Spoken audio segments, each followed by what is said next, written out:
Welcome to this edition of Chakmah Choter on the Iowa blog. I'm your host, Craig Wen. We had quite the program last night as we talked about the consequence of what is transpiring around the world in terms of the raging roar of anti-Semitism. And it has become a crescendo between Marxists and Muslims as they band together to attack God's people. I spoke briefly this morning as we were discussing the prophetic proof texts that demonstrate that Israel is going to be dissected at the waist, having to forfeit her heartland to appease the Marxist Muslim agenda and carve out land which she has too little of. For the Marxist Muslims that are striving to annihilate them, who have just recently raped, terrorized, mutilated, and abducted Jews, that this will be carved out of Israel as a reward to appease the Muslims who nobody else in the world wants. But after killing, brutalizing Jews, they're going to be given a country of their own. Can you imagine how horrible that is going to be? And what I talked about briefly this morning in our earlier show is that the whole idea of Palestine is nothing more than a racial slur. Its conception dates back to 133 CE, when Emperor Hadrian, who was amongst the worst people who ever lived, I would say he's easily in the top 5 most hated people of all time by God, was in the province of Judea, massacring Jews, torturing them, starving them, mutilating them, crucifying them by the hundreds of thousands, and hauling many away for the diaspora as slaves. He was just a ruthless son of a bitch. He enjoyed burning Jews alive by wrapping Torah and prophetic texts around them, soaked in oils, and lighting them on fire. And as he was torturing them, he was looking for a slur that he could use to torment those he was killing and abusing and torturing. And he heard that there had once been a invading force known as the Philistines that had been so ruthless that they couldn't even be enslaved, that every nation that encountered them, from the Israelites, the Egyptians, the Babylonians, the Assyrians, and the Macedonians, found that there was no way to enslave them. They were so barbaric that they were annihilated. The last Philistine was killed by Alexander the Great on his way to Egypt in the 3rd century BCE. That was it. No more of them. So Hadrian was fully aware that they didn't exist anymore, but so much the better to torment Jews. And so he said, I'm going to rename the province of Judah, God's name for it, Philistia, just to piss them off. It's a racial slur. And after doing so, he hightailed it to Greece, where he officiated over the Dionysian mystery cult celebration of what became Easter week. I share this with you just so that you might know that Hadrian, like most Romans, metastasized into the Roman Catholic Church. There really isn't much to distinguish as one from the other. Equally disgusting, equally beastly, equally in opposition to God. And all the while he hauled his little boy toy along with him. He had a child that he liked to have sex with. He was a homosexual, which I don't care if he's, green and likes to do it with toads. But the fact is, he was a pedophile, homosexual pedophile. I guess that perfect for what became the Roman Catholic Church, isn't it? So this name shouldn't have had any longevity. It should have died off with Hadrian. It was nothing but a racial slur. It's like using the N word. It's repulsive. It was to victimize the victims. But sadly, Hadrian found an audience that was equally anti-Semitic, the British. And rather than returning to the actual name of the land, Judea, Yahudah, which means beloved of Yah, it's a compound of Yahweh's name and Dod's name. Yah was beloved. The Brits, being disgusting anti-Semites and very much in having very much in common with the Romans in terms of their desire to occupy, subjugate, persecute foreign lands, decided they would use that racial slur and called it Palestine. So when Israel was reestablished following the Holocaust, and it was only reestablished after the Holocaust because Muslims prevented the establishment of a Jewish state prior to then, because they wanted the Nazis to exterminate Jews as opposed to exile them. That was the request and ploy of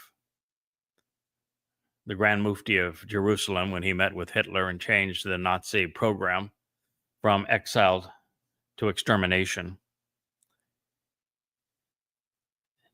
When Israel finally, after the attempted genocide against God's people in Roman Catholic Europe, they, through miraculous performance and odds, the fledgling new Jewish state beat the assembled and aggregate of Muslim nations, assaulting it in the 1948 War of Independence. And then when all these Muslim nations decided they would attack Israel again in 1967, Jews won again. And this time they took over much of the Sinai and much of Syria, Jordan. And the Muslims realized, well, we're not doing very well here trying to beat them militarily. Let's try a different tactic. And because the Russians were the ones that were selling most of the arms to the Muslims, and this was the time of communist Russia, the Soviet Union, the KGB met with the Muslim Brotherhood in Cairo, and this Marxist Muslim alliance decided they would rename the Muslims from Jordan and from Egypt that were in Israel Palestinians, resurrecting the racial slur of Hadrian. And they did so as a terrorist tactic to inflict intifada, violent uprising against Jews. The purpose was genocide of Jews and the obliteration of Israel. That is all Palestine represents. It is not a nation. It is not an ethnicity. It is a racial slur designed to perpetrate genocide. And yet it was under this racial slur, Free Palestine, that blood flowed in Washington, D.C. with the murder of the two Israeli embassy workers at the hand of a Marxist, too foul, too ignorant, too immoral, too irrational to have even thought through the history of that myth. And unfortunately, the world is filled with disgusting people, and they have a new home. It's called X, where perpetrating all manner of hatred against Jews is highly rewarded. You can have millions of followers if you become a raging anti Semite. X is complicit in the bloodletting among Jews. It's a horrible experience. It's a horrible situation, but that is what we're fighting. And that is the purpose of the role that I've been asked to play, is to expose and condemn those trying to harm God's people, to stand in their way, to despise them because they are wrong, because they are perpetrating a deadly scheme to victimize the victims, and because God cares for his people and he wants them spared for this. And so I stand between the Marxist Muslim alliance and Jews and Israel. It's part of the job. Now, the second statement that Solomon presented pursuant to the Nacre, which he introduced in the previous declaration, reads as follows. Now, this is from the actual Sermon on the Mount.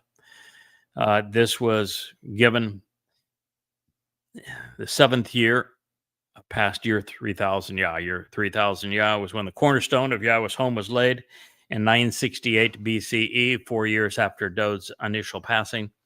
At the same time that Yahweh revealed the 89th Mizmor, which is the most glorious song ever written about Dod and all the things that Dod represents. The very fact that Dod is the Messiah, the Son of God, the returning King of Israel, which means that Jesus Christ is nothing but a myth, a crude counterfeit of Dod.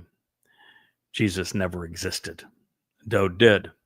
And God's people, rabbis, plastered over the lie twice over, because Paul was a rabbi and he is the one who created the myth of Jesus and the Christian New Testament. And Rabbi Akiba, rather than excoriating Paul for what he had done and for the lies that he was perpetrating, since it's so obvious that it is Dod who came in 33 CE to fulfill Pesach, Matzah, and Bekurim, and that it was Dod who told us that he would be crucified by Rome in the fulfillment of Passover. And because the rabbis did not figure this out, rather than shaming the Christians and destroying the religion before it even got started, what we find is that they brought a second false Messiah in the world with Bar Kokhba, from which Israel gets its star. He was the son of a star, and it is what caused the Hadrian to come in to Judea to start the diaspora and to rename the land, which is what is causing the very conflict that is ultimately going to be so caustic to Israel now. So this is what Solomon said. When you hear this coming out of the heavens, I'll recognize that we're bringing this program to you as a live stream. It is being sent from here via a satellite dish on my roof to a Starlink satellite, and then back down to wherever you are via satellite. It is coming literally out of the heavens. And I think my friend Wookie wants down, so we're going to accommodate him now. So when you hear this coming out of the heavens, listen to what comes from the spiritual realm. Within the location where you live, no matter where you live, then engage and act accordingly, doing everything which to show the way the Nacre, this observant foreigner and responsive man from a different ethnicity and geographic location who understands, has proclaimed, and has invited you to read, summoning you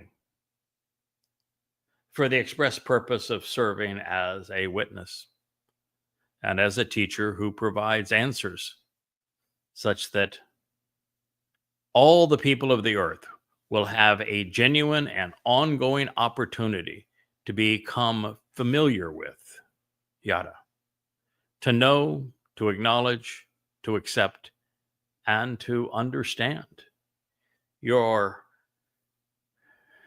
marvelous name. Coming to respect and revere what pertains to you, speaking of Yahweh, simultaneously along with your people, Yisrael, and so that they may know, acknowledge, and accept and appreciate Yada, because truthfully, for your name, he is designated and called, invited, proclaimed, and welcomed.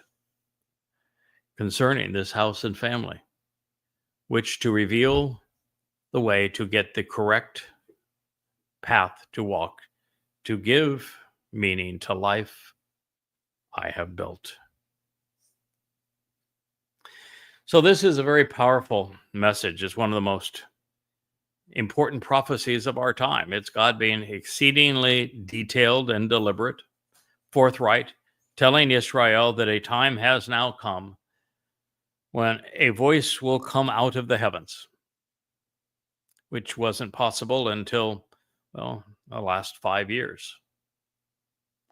And no matter where you live, so this voice comes to you no matter where you live on earth. Again, something that wasn't possible until just recently, with not only smartphones, and there's 8 billion of them, and it also requires the satellite distribution of internet, where no matter where you are in the world, you can receive this live stream. And so God's saying that when you hear it, then do exactly what his Nakri is asking. Engage, act, extend the energy to benefit, because he's showing the way to capitalize on this relationship. He is the Nakri, the observant and responsive foreigner, of which no one else has ever identified. No one else could have been this individual, because no one else has ever made a statement or an announcement pertaining to him. You can't be the person if you don't even know you are the person. And there's no other person on earth who is claiming this title, even now. And we are absolutely running out of time because, well, there's only 8.5 years left. And can you see the books that sit behind me and what we have done these last 24 years to prepare for this moment?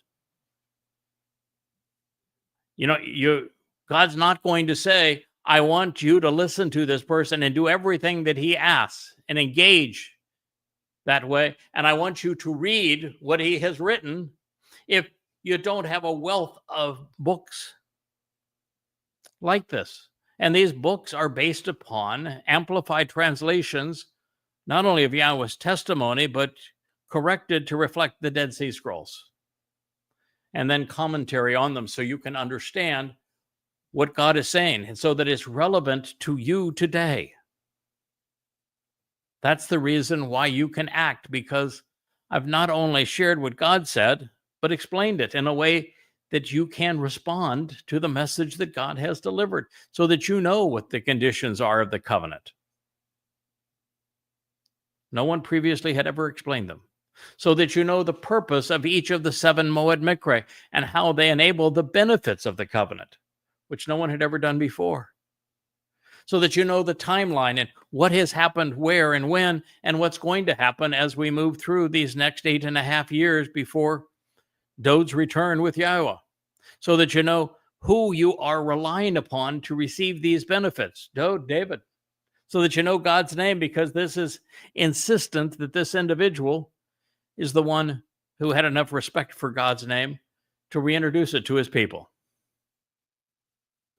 There's only one person in all of human history that fits this particular narrative, and you're listening to him. And there's no doubt about that. And God just told you to engage and act accordingly, to do what he says.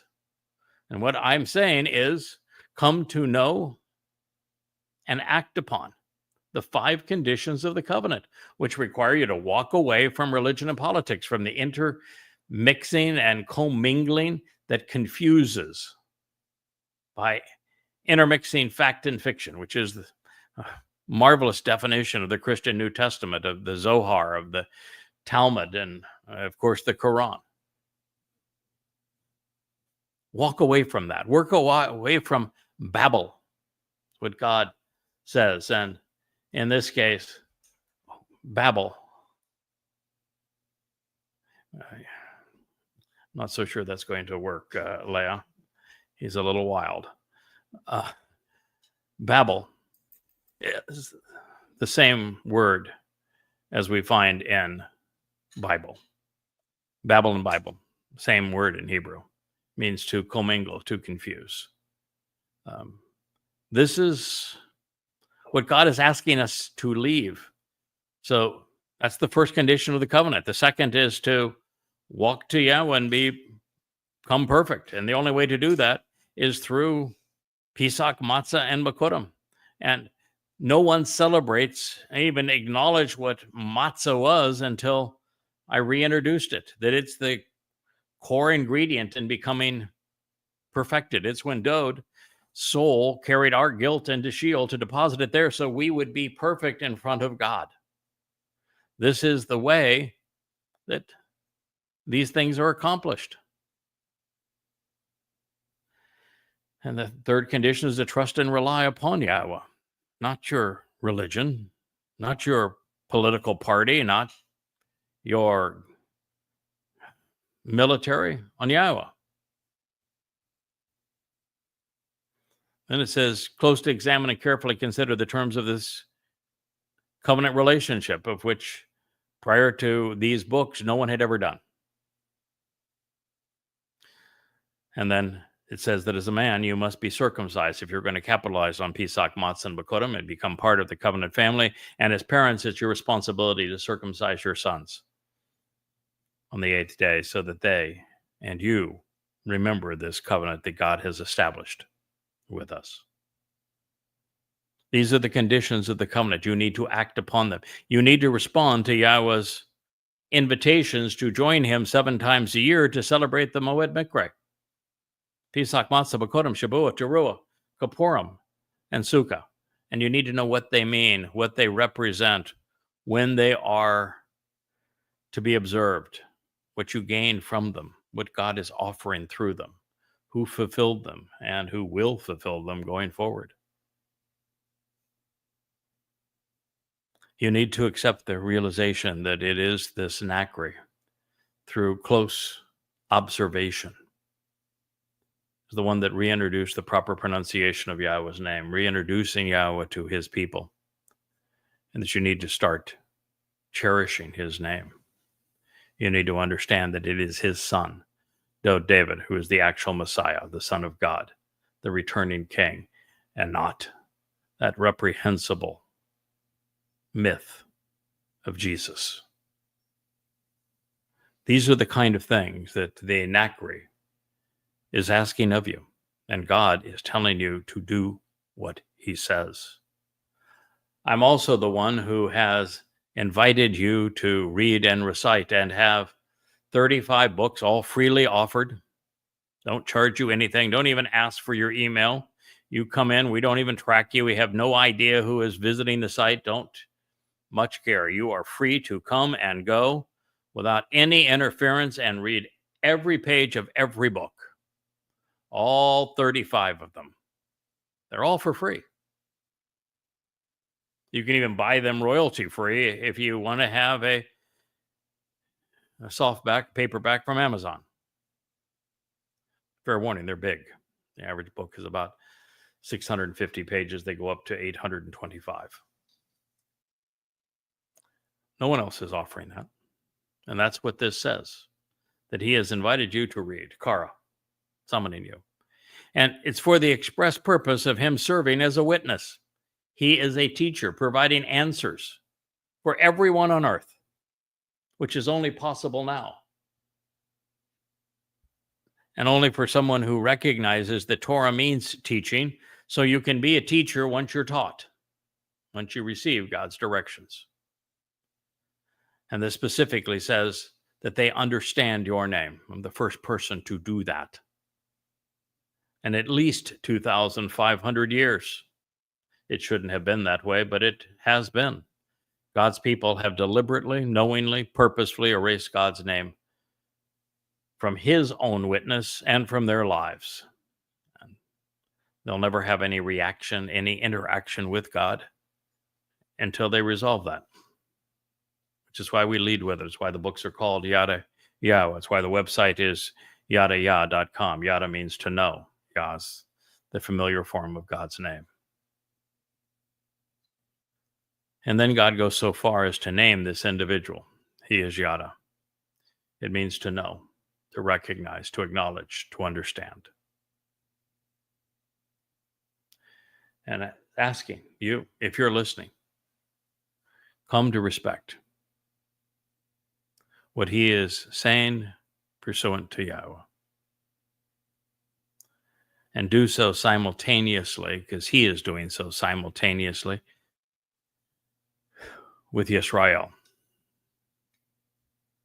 And also so they may know, so they may acknowledge and accept, even appreciate Yada. Because truthfully, for your name, he is designated and called, invited and welcomed. You know, what's so interesting about this is that the building that is called the temple by Jews and even by Christians, the temple, well, when it's described here as it was completed, it's not called a temple. It's called a Bayeth, which is a home of the Shem name of Yahweh. Bet you didn't know that, but that's what it's called. The home of Yahweh's name. And here is this Dacry sharing that with you and telling you that God's name is Yahweh. You know, we even now have a Facebook group called Yada Yahweh. It started this week. And the website is Yada Yah or Yada Yahweh, either one.com. We serve the house and family of God. Now, whether you are a Yehudim, a Yisraelite, or a Goyim, and no matter men, Makom, Yashab, Ata, where you live, so that you are properly established in your life and endure, Yahweh is instructing you to Asha, Ka, Kol, act and engage, doing everything his designee, this Ha-Nakri, the observant foreigner, has proclaimed and read aloud. I am reciting these translations to you now. That's the purpose of this program. And I have written them so you can read them and recite them. We're soon going to have an updated website that is a page turner where you can pick your book, take it off the shelf, if you will, and open it as if you were holding it in your hand and turn each page. And at times it will even speak to you. And at times it'll play a video that explains as we're doing these programs on that section. A marvelous technology that brings them right into your lap, no matter where you are in the world, instantly, freely, at your own beck and call. It's extraordinary. Now, it's interesting that in Yeshaya and every place else, this individual that Solomon is calling the Nakri is called the Nakar. The only difference in the two is the concluding yod, the Y. And the yod speaks of the very hand of God or the influence of this person. So it says that here it would say that the observant foreigner is responsive and therefore influential. But it's more than that. Because when you see the yod, yod at the end of a word like this, when it's a title, it would be like so many others in Hebrew, where it means my observant foreigner. It's a contraction of ani, which is me, myself, and I. And so it would be my observant foreigner. Well, that means that the nakar, yada, the final Zeroa, belongs to Yahweh. He is a tool, an implement that Yahweh is deploying. It's not demeaning to say you're a tool or implement of God. It's a distinction. It's an honor. Nothing better to be wielded by Yahweh, the creator God of the universe. But Nakri is distinguished from Nakar by the Yod, which makes the Nakar, in this case, a Nakri, which is my observant foreigner. And therefore a tool that Yahweh is wielding, which is why Yahweh can say, do everything he says, because it is Yahweh who is making all of this possible. It's why he gave the Choter 7 spirits, including the spirit of Yahweh, the spirit of Chakmah, which is the name of this program, Chakmah Choter. He gave the Choter Chakmah, the spirit of Chakmah, the spirit of Bien, which is understanding, the spirit of Gabor, of boldness, of Etzah, of counsel, such that you can provide the entire picture from beginning to end. Spirit of reverence for Yahweh's name, the spirit of knowledge, so that what I am saying to you is like Yahweh saying, this is my observations that you ought to accept and act upon. It's unlike anything else you read anywhere else in the Torah, prophets, and Psalms, unless you're reading about one of the titles that Yahweh has afforded this individual. And the reason that this individual is so enormously important, and he is, from God's point of view, in the big three. Now, that's going to be really, really tough for Jews to swallow, but that's the fact. He's in the big three. You don't even know who the big three are, so maybe it's not so hard for you to swallow. But the big three don't begin with Abraham. Abraham was a knucklehead. Yeah, God loved him because God saw the best in him, and Abraham and Sarah was delightful, but Abraham was a scallywag. He sold Sarah into as if she was somebody he could trade for sheep. He pimped her out twice. Pardon? He human trafficked her. Okay, I don't know what that means, but all right. He's a bad individual. So he's not it. We know very little about Jacob. Noah did his thing and saved his family from the flood that took place in the region where he lived. It's a wonderful story. I love the story.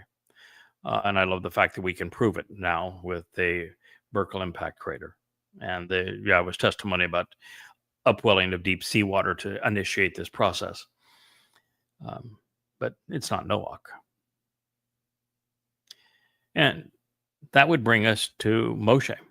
And you understand that Moshe is put on a pedestal by some only because they don't know him very well. And I've had, for the longest time, the utmost respect for Moshe because I recognize that he had tremendous character when he stood up for the Hebrews, the children of Israel, as they were being abused by the Mitzri, the Egyptian taskmasters. And he stood up for them, risked his life to spare them, even though they turned on him and were embittered and unappreciative, just as they responded to God. But I respected that. I respected the fact that he walked away from the cushy life in Egypt, being part of the politics and the religion, and he disrespected those things, and he had the wherewithal to know to leave them and walk away from them. And the first thing we hear about him thereafter is there's some bandits trying to prey on some women that are young ladies that are tending their sheep, trying to water them in the desert, and Moshe, at an older man, stood up for them, risked his life, didn't walk away from the fight. He stood up for them. He had character, and I like that about him. And the job he was given by Yahweh turned out to be, he was a spectacular individual in the sense that he saw through. He took the dictation for Barashith. He lived uh, Shemoth, the names. He lived through Kara. He lived through the events of in the wilderness, Debadim, or Bad Midbar. And then he gave the oratory that showed that he actually understood what he was talking about, because Debadim is the summation, an oral summation of the Torah and what it means and how one should apply it to their lives. And he wrestled with these ornery, wayward children for 40 years. A lot of respect for that. I've just, unfortunately, translated Numbers 8, or number 11. And Numbers 11, Moshe had a complete and utter meltdown, and God completely gave up on the children of Israel. And at that point, he says, we're going to go through the paces, Moshe, but your job now is just to get them to the promised land. There's not much we can do with them beyond that. It was a horrible experience. He had a complete and total meltdown. So to be compared to Moshe isn't near the being put on the pedestal that those in religious circles might have put him in. And the fact is that those who were with him during the Exodus treated him like crap. They were so unbelievably mean to Moshe. Rabbis now want to call Moshe a rabbi.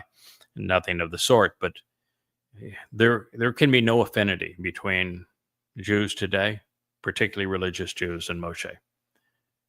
Jews treated Moshe horribly, and there were no exceptions. It was horrible from the beginning, every one of them. So Moshe is one of the three Zeroah.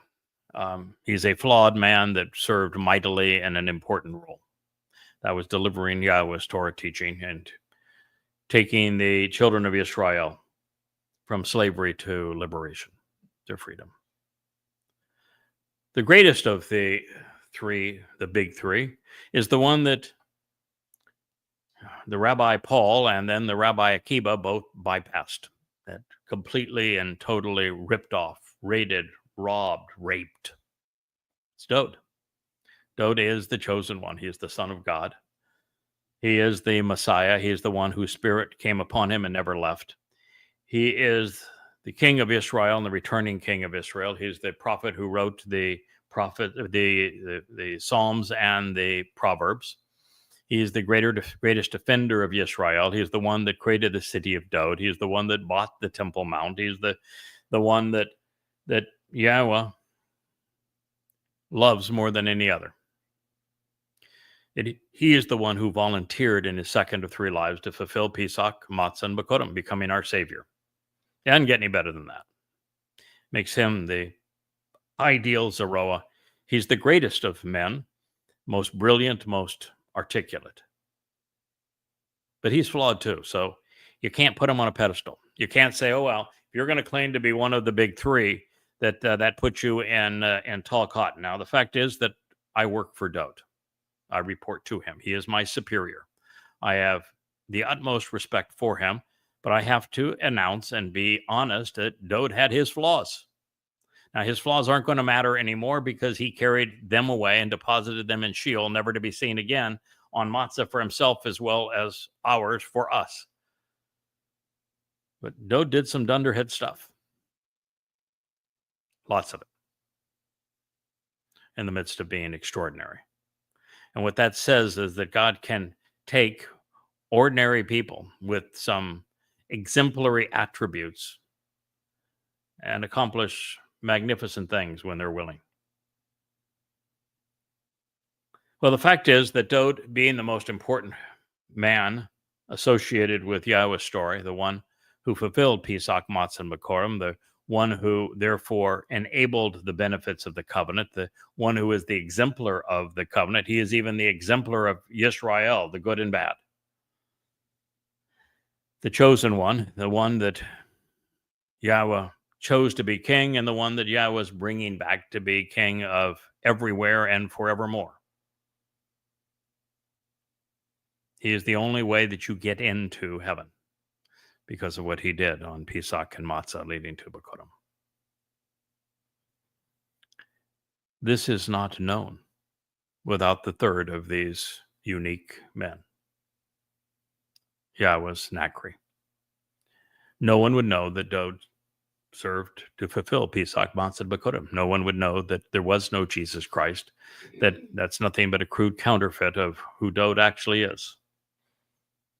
The Messiah and the Son of God, our Savior, who was crucified by the Romans in 33 CE.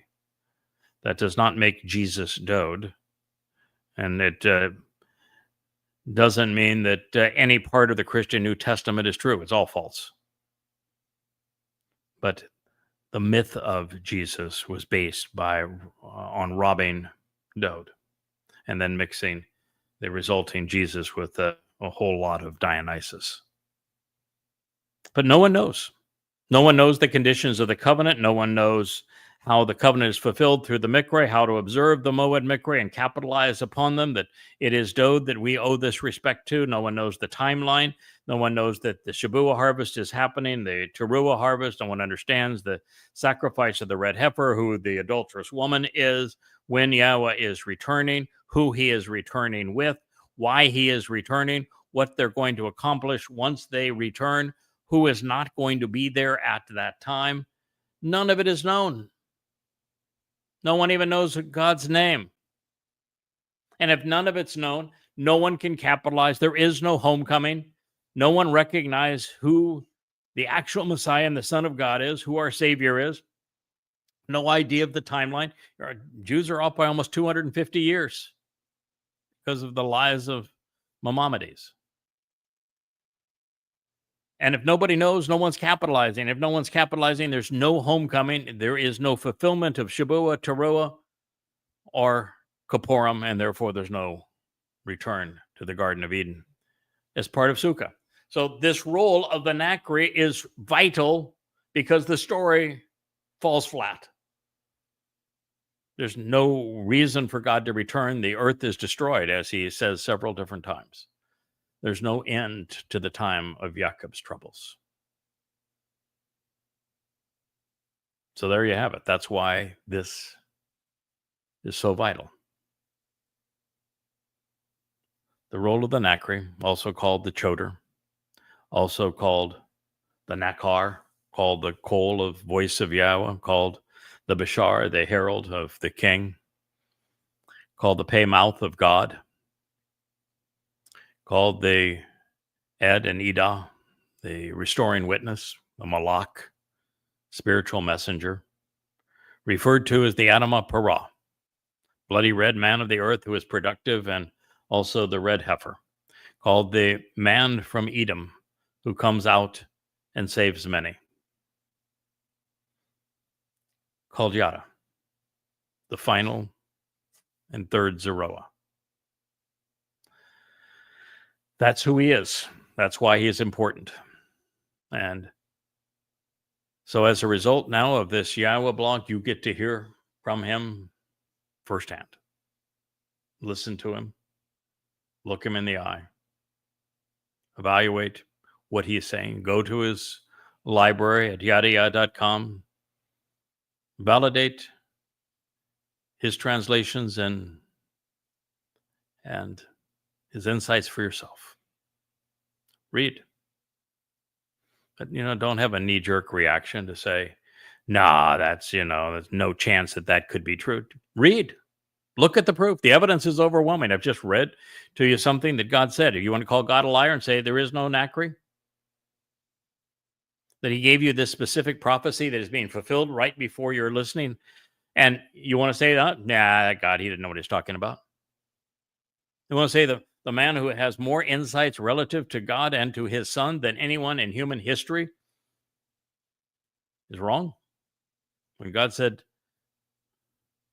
listen to him, do as he says, read what he's written?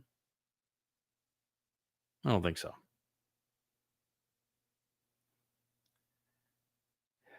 God is asking you to respond appropriately to what you hear. He even announced 3,000 years ago that you are in a position to hear his voice, as if it were coming to you out of the heavens, from a cloud, from the satellites, which provide international internet coverage. It is almost as if he were aware that I would be reliant here on Starlink to disseminate our live streaming programs, where I most often recite my translations of his word aloud to you in these programs. Even then, it is not enough for you just to listen. This is not a passive relationship. You're being asked, you're being invited to become part of God's family, on his terms, of course, but to be part of God's family. And you cannot be part of this family and be a couch potato. You need to participate. You heard that saying, be off to the side, because even though my wife does work 14 hours a day creating content for Yada Yawa and for the Yawa blog, and she released a beautiful, powerful song just last night. She is sitting over in the couch over with Rich, and now that Rich is here to produce these shows, which Leah was doing and continues to do from time to time, it frees Leah to be a co-host of this program rather than just sit on that couch. And so she's giggling because it is Yahweh that is urging her to do this, and she is an introvert, so she's not quite as comfortable in front of the cameras. And I keep on telling her, if you think this is comfortable, I've got 14 studio lights that are trained on me right now. I'm sitting in this chair in front of this Shure microphone. I am looking at a Canon X60 professional camera in the lens. I sat down here and said, go. And here we are. Every show is live. Now, if you think that it's easy, comfortable to sit down in a chair like this and do all of that for over an hour, 2 to 3 times a day, while you're also spending time fighting the battles in social media, where for the most part, it's a horrible experience. And X is a literal hive of anti-Semitism. And then, the highlight, of course, is translating Yah's testimony, which I've just finished, Numbers 11, one of the most insightful, powerful, rewarding passages that I've experienced thus far. But this is not easy. We're doing this because in December, even though I hadn't written a word, I hadn't posted a single message in my life on social media, Yahweh says, you are now going to be my social media guy. You're going to now have a Yahweh blog. You're going to buy cameras and studio lights and all the studio setup and a whole bunch of streaming computers. And you're going to upgrade your internet, and we're going to go to town. We're going to have the Yahweh blog. You are going to be a vlogger. I said, well, I'm almost 70 years old. Vloggers are, for the most part, 20-somethings in mom's basement. This is what you want me to do after 23 years of translating and writing and being quiet, and then sharing with that experience through the books, and this is what you want? Yep, that's what I want. Okay, sir. That's what we'll do. You're it, baby. Yeah, and so you're just sitting there. Okay, now what do I do? What cameras do I buy? Oh, so I said, oh, what the heck? I'll buy like 8 of them, which I did. What lenses do I buy? Well, I bought a bunch of them too. What microphones do I buy? I probably have 20 of them. You know, what kind of lights do I buy? I probably have now 50 of them. What kind of gear do I have to hold all this up? What kind of computers do I buy to stream all this? What service do we use to make all of this possible? Do we dare do everything as a live stream as opposed to record it and edit it and buff it up? How do we get everything to work together and to coordinate? And I live in an island in the middle of the ocean. How do you do all of that? Well, the answer is expensively. And, you do your best. And here we are. I think the resulting product is, well, it's good enough for Yahweh to say, listen to him, read what he's written, and do as he asks. Good enough for God. I suspect it's good enough for you. And it will be nice to have a beautiful Jewish face and voice adding to the chorus of this message. So it's just a matter of time.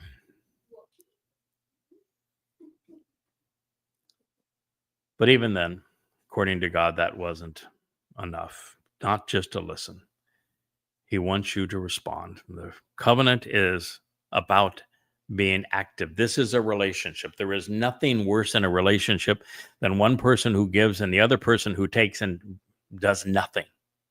Unrequited love is the most horrible feeling in the world. Most of us have experienced it at one time or another.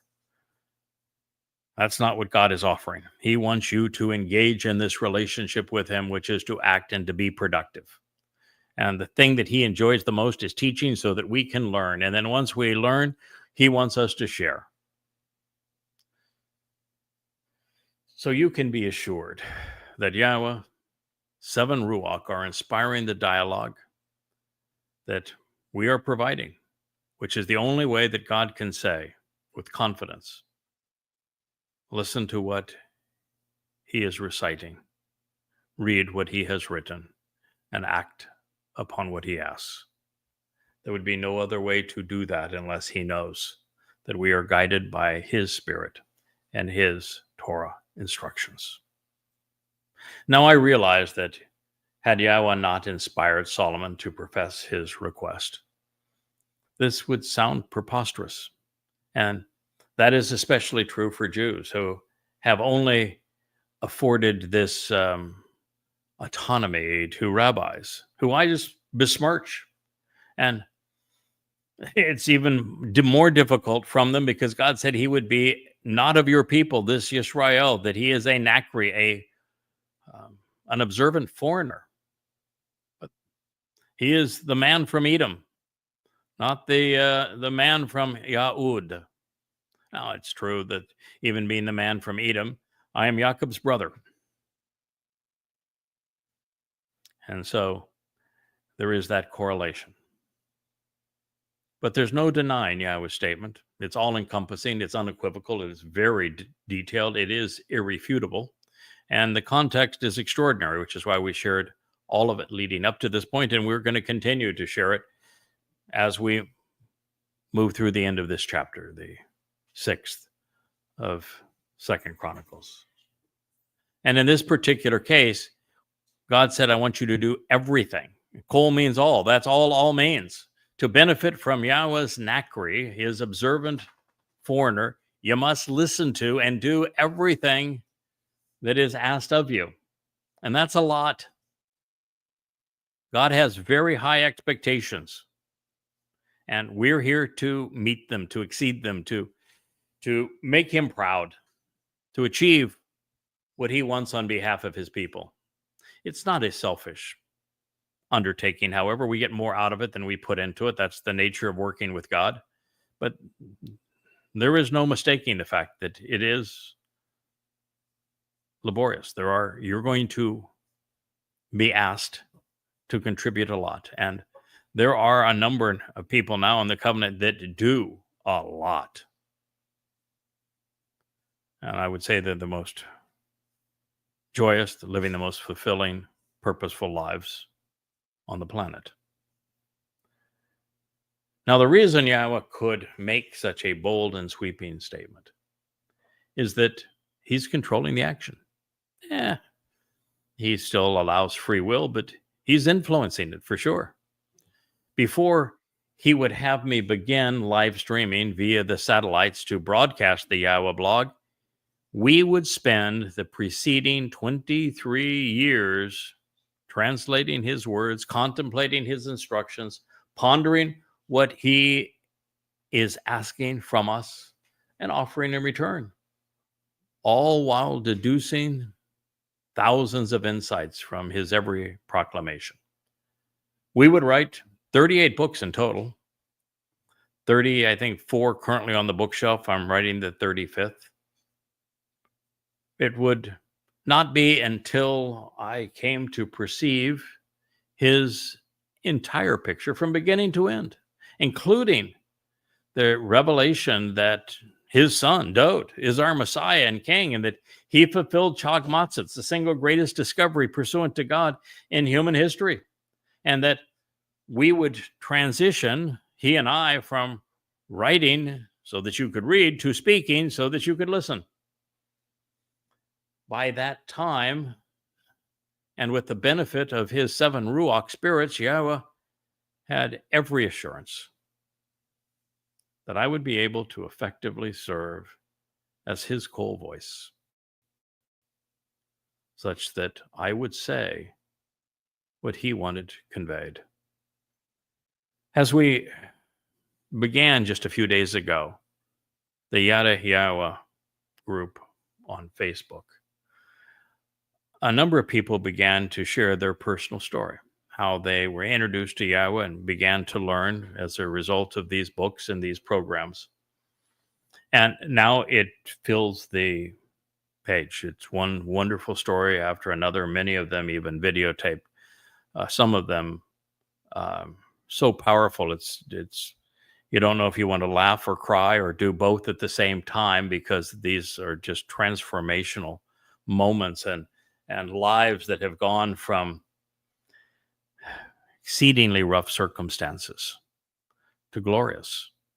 As I told one very enthusiastic member of the covenant family who was about as low could be, that we are defined one way or another by our roughest moments, either because we succumb to them or because we overcome them and develop character in the process and confidence as well, which is something he has. And it's just one marvelous story after another. And one of the things that they all say is that over these many years that I've done tens of thousands of radio shows and blogs, and now the Yahweh video blog,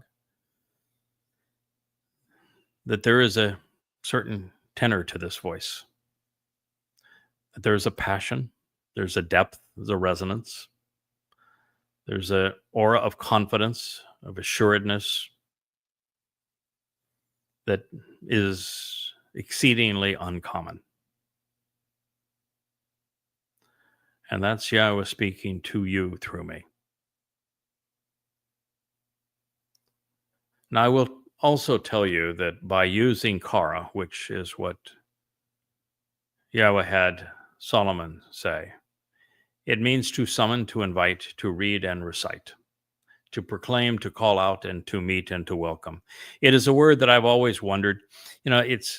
It is one of the most important words it's a verb in the Hebrew lexicon. When I had the boat that I cruised to reach this island, I named the vessel Kara, which means to provide a welcoming invitation. And it is the basis of Mikra, and in the plural, Mikre, which define the 7 annual meetings that God has established for us that he wants us to attend, where he's giving us an invitation to be called out and to meet with him and to be welcomed by him. Pesach, Matzah B'Korim, which Dod fulfilled. Shavua, Teruah, which I will be fulfilling. Kippurim, which is the homecoming with Yahweh, so we can all, Sukkah, camp out with God as he returns the earth to the conditions found in Eden.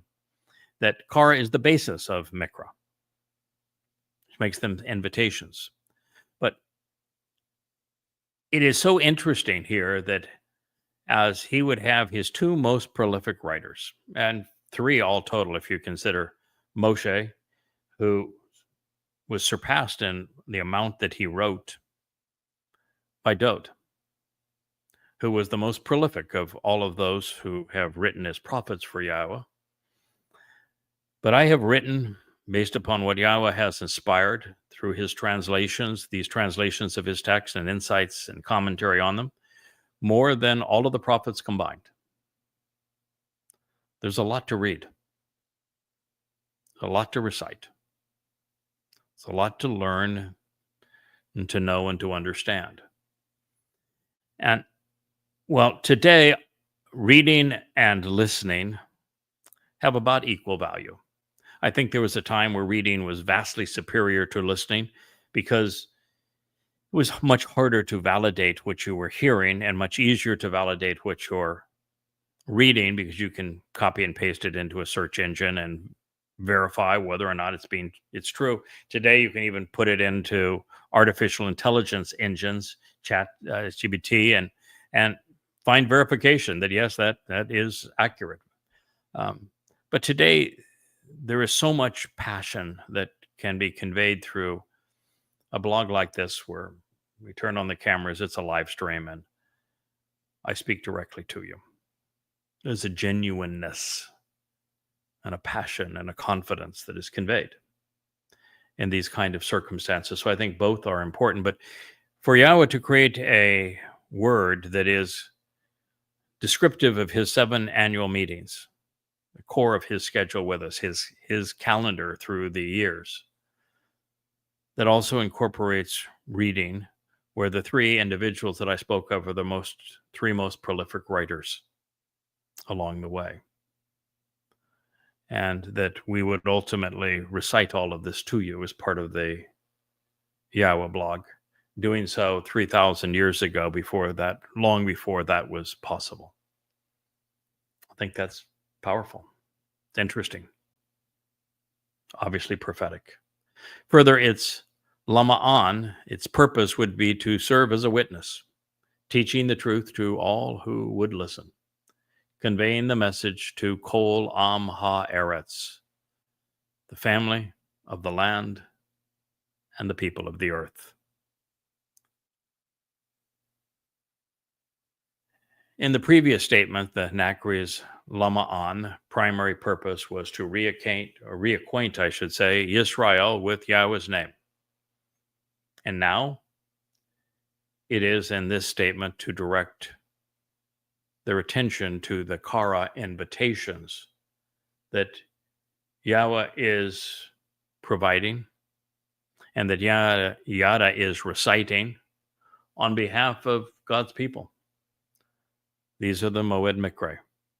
Further, it is now expressly evident that God is not only equating the Nakri, his observant foreigner, with Yada, one who knows. He is directing Yisrael's attention to him so that they Yada recognize and acknowledge him, so that they benefit from the answers he is providing pursuant to the Shem name and the purpose of the Moed Mikra and the timing as events play out over these next 8.5 years. Developing a profound Yare respect and appreciation for all Yahweh represents, including his Shem, is the first step towards reconciliation. And in speaking of titles serving as names, in this introduction to the Nakri, Solomon equated him with a Zeroah. If you listened last night, you heard that very clearly. And there's only 3 Zeroah. Moshe says, or Yashayah says Moshe was a Zeroah. Yahweh says that Dod is a Zeroah. And both Yahweh and Yashaya designate myself as the final Zeroah. And in that final role, I'm the one cultivating the seeds that they have sown to produce productive harvests on Shabuah and Teruah. And now Solomon is associating this Nachri with Yada, bringing it all together. He is Yada, he is the Zeroah. He is the observant foreigner. He is the witness. He is the teacher. He's the one whose voice comes out of the sky, whom you can listen to and should act upon. And therefore, Nachri, Zeroah, and Yada are one. Now, it's also telling, but also prophetically accurate, that my message, even before I recognized that I was the Nachri and the Zeroah, was directed towards everyone on earth. I was prioritizing Yisrael, who's migrating, those migrating individuals who have struggled and wrestled with the Almighty, and trying to evolve them into those who engage and endure with God during this whole process. But I was initially fairly broad-based. My goal was to speak to anyone who would listen. I was going to talk about what God had to say to his people and through his people. But the fact of the matter is, if you asked me to participate on a radio program and that audience had 1% Jews or 99% Jews, I was going to go there and do it. And I did. That's not the case now. Now my focus is on God's people. I serve Yisrael. And I do so because there is no time left to be broad-based. You can't use the shotgun anymore. This is 8.5 years left. We're a year from the time of Jacob's troubles. Israel's about to be dissected and attacked by Muslims again. It is either you stand up for Israel now and you focus on awakening God's people and returning them to Yahweh's name, or there is no tomorrow. And so you need to know I'm now devoted entirely to Yisrael. If you are a Goy and you listen, wonderful. There are a lot of wonderful Goyim who are part of the covenant and who are going to continue to join the covenant. And as this prophecy says, glad to have you. But understand that you're joining a family that is rooted in and devoted to Yisrael and Yehudim. That's not appealing to you. This family is not for you. Now, of course, even more revealing, since I had invested more time translating the Torah and Nabi than the writings up to this point, still writing anonymously under the nom de plume of Yada, I would not have noticed this prophecy regarding the Nachri had it not been for Zeroah. It's Zeroah that brought me here. At the time, I was trying to expand my understanding of how profoundly important the word Zeroah is, all that it represents as a title, and the realization that through the Torah, Zeroah is used to describe the sacrificial lamb. So it's directed towards the fulfillment of Passover. And therefore it applies, of course, to Dode once you realize that Dode is the Passover lamb.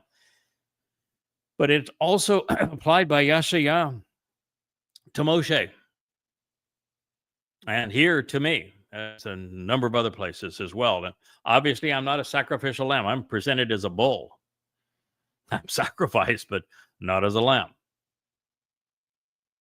And when you read it in Yashaya 17, as we did this morning down in the Rainbow Studio, you quickly realize that the reason for the reference to the Zeroah and Yashaya 17 is he is the one cultivating those two harvests that Yashaya spoke of, which are Shabuah and Teruah. He is the one cultivating the seeds to have a productive harvest. And so I was looking for the full breadth of the meaning of the word, which is from the Hebrew root, the actionable root, zerah. Zerah is one who sows seeds. It is to cultivate seeds. It is to work such that the seeds take root and grow and produce a productive harvest. And so as I was searching, and I decided this is such an important word, I'm going to study every single use of Zeroah. And oh my God, I came to two that were just flat out amazing. This is one of the two. And I realized, well, I've been brought to this because I am this. And then the next one that I studied after this is Yeshaya 53, that profound prophecy that speaks of us going astray and that our guilt was laid on the Lamb of God, Passover lamb, Dode, where he carried it off into Sheol to deposit it there, never to be seen again. Well, that narrative, that profoundly important prophetic narrative that describes the purpose of the fulfillment of Passover, it's introduced by asking the reader to first come to understand the identity of the Zeroah. And that only once you understand the identity of the Zeroah will you be in a position to understand the prophecy that follows. No one ever spoke of an individual being a Zeroah prior to this study of Yahweh's testimony in Yada Yahweh. And so it was Zeroah that brought me here. Just as I was trying to understand the use of this word. Now, that's one of the reasons that I have found it interesting that Solomon doubled down on his depiction of Yada, because it was at this time that I had to recognize that Yada is the name that I have chosen for this work, and I appreciate when Yahweh references it, but the fact is that he is also using Zeroah and Nachri and Choter and Bashar to describe the mission that we will be fulfilling. And so Yada is one who knows, who understands, who acknowledges, who is familiar with. And just as he did with the title Nachri, the observant and responsive foreigner, in addition to Lama'an, the prioritizing witness, God reemphasizes the importance of Yahweh's his Shem through him, that he is reintroducing his name to his people through Yada, through the Nachri, through the Lama'an. And he's inviting you to respond to this kara, this invitation, and use it to read or to listen to what is being recited.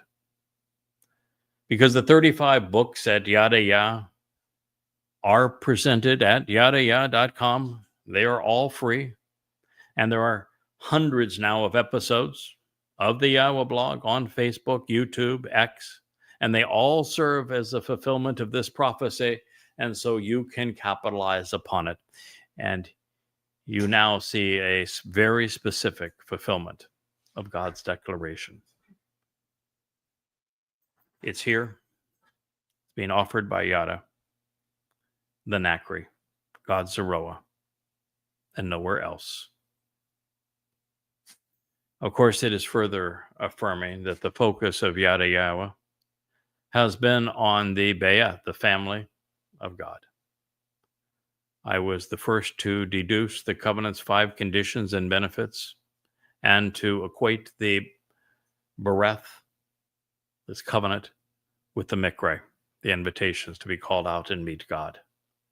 I'm not bragging here. I'm just telling you what is true so that you can capitalize upon it, so that you know how unique this situation is, because we have very little time left and you need to capitalize on what I'm saying to you. Of course, all this was made possible by the other word that has appeared numerous times in this prophecy, and that is Asher. It is the path which reveals the benefits of the relationship. Asher is the first Hebrew word I translated 24 years ago, and it has led to everything that has followed. And it was Asher in 2 Samuel 7 that began it all, the greatest of all prophecies. That's what's brought us here to this understanding. And it's, of course, why Asher appears 3 times in this prophetic statement, introducing the Nakri, who is Yada, the Zeroah, serving as a Lama'an, so that Yisrael would know Yahweh Shem. I thank you for listening. I wish you a wonderful evening, and we'll be back together again tomorrow. This has been a special edition of the Yahweh blog, and I am your host, Yada, the Nakri, and Zeroah, Craig Wen.